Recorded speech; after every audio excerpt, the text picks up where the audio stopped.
আসসালামু আলাইকুম। আমি তোমাকে দেখে মুগ্ধ। তোমার সাথে সাক্ষাৎ করে আমি মুগ্ধ।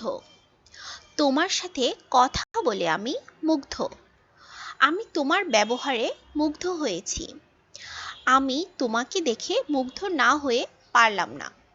আজকের লেসনে এই টাইপের প্রশংসামূলক বাক্য আমরা কিভাবে খুব সহজে ইংলিশে বলবো সেটাই আজকে আমরা শিখব।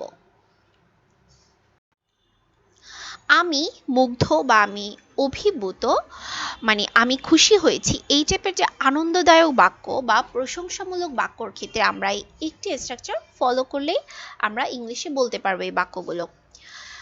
I am impressed to plus ভার্বের ফার্স্ট ফর্ম প্লাস অবজেক্ট। আবার বলছি, I am impressed to plus ভার্বের ফার্স্ট ফর্ম প্লাস অবজেক্ট। যেহেতু ইমপ্রেসড বসেছে তার জন্য এরপরে সবসময় ভার্বের ফার্স্ট ফর্মই হবে। আমি তোমাকে দেখে মুগ্ধ। I am impress to see you.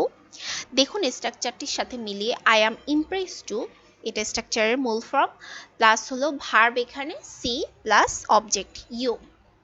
তোমার সাথে সাক্ষাৎ করে আমি মুগ্ধ। I am impress to meet you. তোমার সাথে কথা বলে আমি মুগ্ধ। I am impress to talk to you. তোমার অকৃত্রিম ভালোবাসায় আমি অভিভূত। I am impress to your authentic love.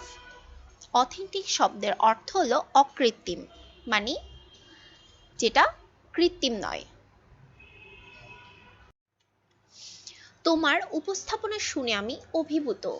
I am impress to listen your presentation.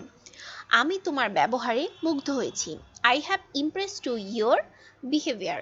দেখুন এবার স্ট্রাকচারটি একটু ভার্বের ক্ষেত্রে চেঞ্জ হয়েছে, মানে যখন আমরা বি ভার্বগুলো মানে সেন্টেন্সের স্ট্রাকচারের সাথে সাথে এটা চেঞ্জ হবে, যেহেতু এখানে হয়েছে মানে প্রেজেন্ট পারফেক্ট টেন্সে বলা হয়েছে, তার জন্য এখানে এবার এম না বসে হ্যাভ বসেছে।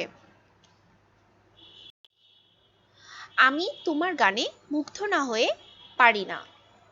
I can not but impress to your song, বা I can't but your impress to your song.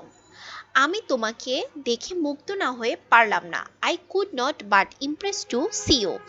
মানে সব স্ট্রাকচার সেম থাকবে, জাস্ট বাক্যটার ক্ষেত্রে মানে যখন বাক্যটা আমরা বলতে কিছুটা পরিবর্তন করব তখন জাস্ট খালি বি ভার্বগুলো চেঞ্জ হবে। এইটা একটু মাথায় রাখলেই হবে। তোমার কোরআন তেলাওয়াত শুনে আমি অভিভূত। এই বাক্যটি অবশ্যই আপনারা কমেন্ট সেকশনে কমেন্ট করে জানাবেন।